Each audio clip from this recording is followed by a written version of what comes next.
Pag-uusapan natin ngayon ang isang ugali ng Pilipino na kung saan itong ugali na ito ang dahilan kung bakit hanggang ngayon mahirap ka pa rin. Ito ang ugaling tamad. Hindi naman natin nilalahat. Marami naman talaga sa mga kababayan natin ang likas na masipag pero talagang pinagkakaitan lang ng oportunidad. Paano pa kaya yung mga literal na tamad? Aba, edi wala talaga silang pag-asang yumaman. Maraming uri ang katamaran.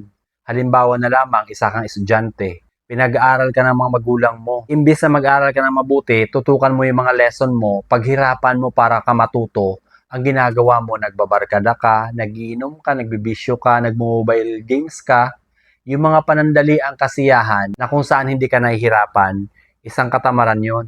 Kung isa ka namang empleyado, nagtatrabaho ka, pagpasok mo pa lang, binibilang mo na yung oras mo. Ni halos ayaw mo mapagod.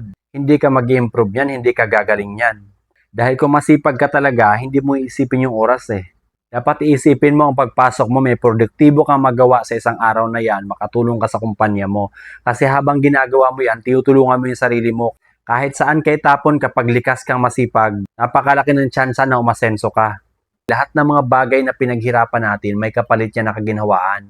Halimbawa na lang, gusto mo maging fit, gusto maging maayos yung kalusugan mo. Kung hindi ka naman nag-i-ehersisyo, kung wala ka naman disiplina sa pagkain, paano mo makukuha ang katawan na fit na gusto mo?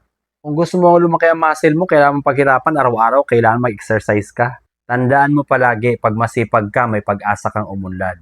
At kapag tamad ka, sigurado magiging mahirap ka. Magandang araw, Bayang Pilipinas.